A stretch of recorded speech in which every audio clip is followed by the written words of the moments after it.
తాకట్టులో ఉన్న మీ బంగారం ఈ రోజు ఎంత ధర చేస్తుందో కొమ్మూరి గోల్డ్ వాళ్ళకి కాల్ చేస్తే ఫ్రీ గోల్డ్ కాస్ట్ చెక్ చేసి చెప్తారు. నాగార్జున గారు మిమ్మల్ని ఎత్తుకొని పెంచారు, మీరు నాగ చైతన్య అఖిల్ని ఎత్తుకొని పెంచారు. కానీ నలుగురిని వరుసగా నిలబెడితే అందరూ బ్రదర్స్ లాగా ఉంటారు.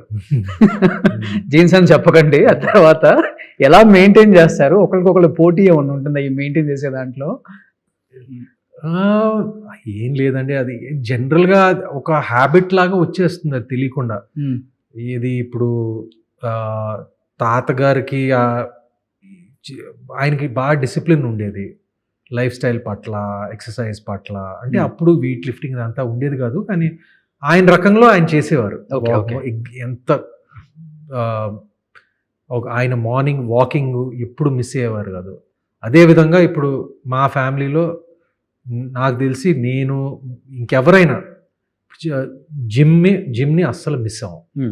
అది రోజుకి అట్లీస్ట్ ఒక 2 గంటలు జిమ్ చేయాల్సి. 2 గంటల జిమ్ చేయాల్సింది అందరూ. రోజుకి. అంటే అందరూ చేస్తాం, అందరూ. చిన్నమ్మ is very disciplined, everybody is very disciplined ఫ్యామిలీలో. జిమ్ వర్క్ వస్తే జిమ్ వర్క్ వస్తే అండ్ ఈవెన్ ఈటింగ్ హ్యాబిట్స్, మనం ఏం కన్జ్యూమ్ చేస్తాము ఇదంతా పైనుంచే వచ్చింది, పైనుంచే ఫిల్టర్ అయ్యి వచ్చింది. తాతగారి దగ్గర నుంచి, చిన్నమామయ్య దగ్గర నుంచి, ఇప్పుడు చైతన్య అయినా, అఖిల్ అయినా, నేనైనా, ఇప్పుడు we just very disciplined enough. Okay, ఎక్కువ ప్రోటీన్ తీసుకోవటం అట్లా ఉంటుంది. ఇంకా ఇప్పుడు నాకు వెజిటబుల్స్ కూడా బాగా ఇష్టం అండి. నేను ప్రోటీన్ ఎంత తింటానో, నేను వెజిటబుల్స్ కూడా నాకు. నాన్ వెజ్ తింటారా? తింటానండి, కానీ కొంచెం లిమిట్లోనే తింటాను, మరీ ఎక్కువ తింటాను. కానీ సినిమా వాళ్ళు ఏంటంటే ప్రొడక్షన్ హౌస్ వాళ్ళు ఫుల్గా పంపించేస్తారు ఫుడ్, టెమిట్ అవుతాం అంతా. ఇప్పుడంటే క్యారవాన్స్ వచ్చింది, కానీ మీరు ఫస్ట్లో చేసేటప్పుడు అంతా లేదు కదా సార్. లేవు. ఒక్కొక్క ఐటమ్ని ఒక 10 ముద్దలను దిగాల్సిందే, అంత టేస్టీగా ఉంటుంది. పక్కా నాన్ వెజ్ ఉంటుంది. కానీ అప్పటి నుంచి ఇప్పటికి మీరు అన్నట్లుగా అంత ఫుడ్ డిసిప్లిన్ ఉండటం నిజంగా గ్రేట్. అది ఇప్పుడు అంటే ఎక్సర్సైజ్ మీద డిసిప్లిన్ ఉంటే ఫుడ్ ఎంతైనా కుమ్మేయచ్చా? నా ఎక్సర్సైజ్ నన్ను బతికించింది. ఎందుకంటే నేను మనకున్న ఫుడ్ అలవాట్లు ఇవన్నిటికీ నేను కొంచెం మ్యాక్సిమం డిసిప్లిన్గానే ఉంటాను. But exercise is the most important thing. నేనైతే at least 2 hours a day. Shooting ఉంటే కష్టం, but otherwise 2 hours a day. ఇంట్లోనే ఉందా జిమ్? ఇంట్లోనే. ఓకే, ట్రైనర్ వస్తారు, అది మీరే చేస్తారు? నేనే ఇన్ని సంవత్సరాలు చేసి నేనే చేసుకుంటాను. అందరూ ఎవరికి వాళ్ళు ఓన్ చేసేసుకుంటారు, ట్రైనర్స్? ఐ థింక్ చిన్మామ, Akhil and Chay, they all have trainers. Okay, I'm not sure, but ఒక ప్రత్యేకమైన పాత్ర ఏదైనా ఉంటే where you have to get ripped or ఏదైనా 6 pack చూపించాలంటే, లైక్ అలాంటి సన్నివేశాలు ఉంటే probably I get a trainer, but otherwise I train myself. Okay, కానీ నాగార్జున గారు కూడా రైస్ తిని 20 years పైన అయిపోయిందంట కదా సార్? రైస్ తింటాడు, బ్రౌన్ రైస్ తింటాడు, మామూలు వైట్ రైస్ తింటాడు. ఏదో చాలా తక్కువ తింటాడు నాకు తెలిసి. అదే అలవాటు వచ్చింది, అది బేసిక్గా తాత దగ్గర నుంచి వచ్చింది అలవాటు. ఆ తాతగారు ఎప్పుడు అన్నం తక్కువ కూరలు ఎక్కువ అనేవారు చిన్నప్పటి నుంచి. సో మేము కూడా అక్కడి నుంచి అన్నం తక్కువ కూరలు ఎక్కువ మామయ్య చూసి నేర్చుకున్నారు, ఆ ప్రాక్టీస్ వచ్చింది, తాత దగ్గర నుంచి వచ్చింది. ఇప్పుడు మీరు అందరూ డైనింగ్ టేబుల్ మీద కూర్చుంటారు, మీకు ఒక 100 varieties నేను తెచ్చి పెట్టాను అనుకోండి, మీరు ఒక్కొక్కరు ఇంత తింటారేమో సార్? లేదు, ఆ ఒక్కరోజు కుమ్మేస్తానండి, నెక్స్ట్ డే కొంచెం జాగ్రత్తగా ఉంటాను, నేను కాంపెన్సేట్ చేస్తాను. లేకపోతే నెక్స్ట్ డే ఎక్సర్సైజ్ చేస్తాను, ఎక్కువ ఎక్సర్సైజ్ చేస్తాను, లేకపోతే బర్న్ ఆఫ్ చేయడానికి ఒక ట్రెడ్మిల్ ఎక్కుతాను, చెప్పలేదు. కానీ మీరు నన్ను భోజనానికి పిలిస్తే నేను మొహమాటం లేకుండా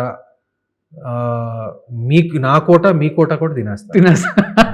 కానీ గూగుల్లో ఉంది, నేను చెప్పకూడదులే. కానీ 50 దాటిన తర్వాత చాలా కష్టం. ఒక మనిషి మజిల్ అదంతా చాలా కష్టం అంటాం, కానీ చాలా ఈజీ, ఏముందిలే సినిమా వాళ్ళకి డబ్బులు ఉంటాయి, అది చేస్తారు ఇది చేస్తారు. డబ్బు కాదు ఇక్కడ కావాలి, కొంతవరకే చేయొచ్చండి, ఏం చేసినా కొంతవరకే. అంతే. కానీ అది నిజంగా మీరు ఇప్పటికి ఫాలో అవుతున్నారంటే మిమ్మల్ని కాపాడుతుంది కూడా అదే sir.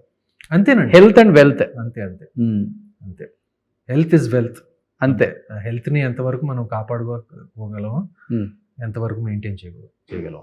Great, try and do my best. కానీ ఎప్పుడన్నా చైల్డ్హుడ్ డేస్ అంతా గుర్తొస్తాయి సార్? హైదరాబాద్లోనే చదివారు కాబట్టి, Hyderabad public school, I think public school అటు వెళ్ళినప్పుడు వెళ్తుంటారు అప్పుడప్పుడు, సిటీలో ఓన్గా డ్రైవ్ చేసుకుంటూ, చిన్నప్పుడు జ్ఞాపకాలు? అప్పుడప్పుడు అనిపిస్తుంది, కానీ నాకు మా స్కూల్తో కనెక్షన్ బాగా అంత ఎక్కువ లేదండి ఇప్పుడు. అప్పుడప్పుడు ఏదైనా రియూనియన్ ఈవెంట్స్కి ఏదైనా వెళ్తాను. కొంతమంది స్కూల్ ఫ్రెండ్స్తో ఇంకా చనువు ఉంది. ఆ ఫ్రెండ్స్ ఇంకా ఆల్మోస్ట్ ఒక 50 years నుంచి వాళ్ళే ఉన్నారు, ఆ ఫ్రెండ్సే ఉన్నారు కొంతమంది చిన్నప్పటి నుంచి, పుట్టినప్పటి నుంచి. ఓకే. సో యా, జ్ఞాపకాలు ఉంటాయి. నేను ఎక్కువ హైదరాబాద్లోనే ఉంటాను కాబట్టి my favourite city, I'm fond of this city. Okay. That's my story. ఇప్పుడు మీ ఫ్రెండ్స్లో మీరు ఒక్కళ్ళే హీరో అయ్యారు అనుకుంటా అయితే. నా ఫ్రెండ్స్లో అంటే మీరు ఒక్కళ్ళే ఫ్రెండ్స్లో. ఓకే. మిగతా ఒక టాప్ 5 ఫ్రెండ్స్, క్లోజ్ ఫ్రెండ్స్ ఈ పొజిషన్లలో ఉన్నారు అంటే ఎవరని చెప్తారు? లైక్ జగన్మోహన్ రెడ్డి గారు, ultimate chief minister. Yeah, he was my friend in school before he became a politician. Yeah, అది ఇంకా చెప్పలేను. మీరే కొన్ని ఎగ్జాంపుల్స్ ఇవ్వండి. ఒకటైతే ఇచ్చేసాను, అందరూ తెలుసు కాబట్టి. అంతేనండి, మా స్కూల్ ఫ్రెండ్స్లో ఒక్కరే పాలిటిక్స్లో ఎదిగారు. ఇంకా ఉండొచ్చు చాలా మంది, బట్ సినిమా ఫీల్డ్లో ఎదగటం అనేది మా స్కూల్ నుంచి, నాకు తెలిసి రానా పబ్లిక్ స్కూల్లో, నాగశ్విన్ కూడా పబ్లిక్ స్కూలే అనుకుంటా, హైదరాబాద్ పబ్లిక్ స్కూల్ కరెక్టే అనుకుంటా, Hyderabad public school Nag Ashwin. But నా బ్యాచ్ లో సినిమా వాళ్ళు ఇంకెవరు లేరు. ఓన్లీ రానా, మీరు. Rana also is my junior. But public school నుంచి సినిమా హీరో అవ్వటం అనేది ఫస్ట్ మా మామయ్య నాగార్జునే, దాని తర్వాత నేను సినిమా ఇండస్ట్రీలో. ఓకే. మిగతా వాళ్ళు దాని తర్వాత రానా, ఇప్పుడు డైరెక్షన్ డిపార్ట్మెంట్లో నాగశ్విన్ అనుకుంటా అది. బట్ జగన్ గారికి ఈ లీడర్షిప్ క్వాలిటీస్ చిన్నప్పటి నుంచి స్కూల్లోనే ఉండేవి సార్? స్టూడెంట్స్తో ఉన్నప్పుడు, మీతో మాట్లాడినప్పుడు? చిన్నప్పటి నుంచి ఉండే. చిన్నప్పటి నుంచి తెలుసు పెద్ద పాలిటిషియన్ అవుతాడని. అంటే మీరు అనుకున్నారా లేకపోతే ఆయన చెప్పేవాళ్ళు? లేదు, అందరూ అనుకునేవాళ్ళు. అందరూ అనుకునేవాళ్ళం తను పాలిటిషియన్, తను డెఫినెట్గా పాలిటిక్స్లోనే దిగుతాడని అందరూ అనుకునేవారు. నేనేమో డెఫినెట్గా సినిమా ఇండస్ట్రీలో దిగుతానని అందరూ అనుకునేవారు. ఏ పాయింట్ ఆఫ్ టైంలో అనిపించింది జగన్ గారిని అలా, అంటే ఏ టైంలో అలా చూసినప్పుడు? అలా ఉంటాయండి, ఎందుకంటే he was our house captain.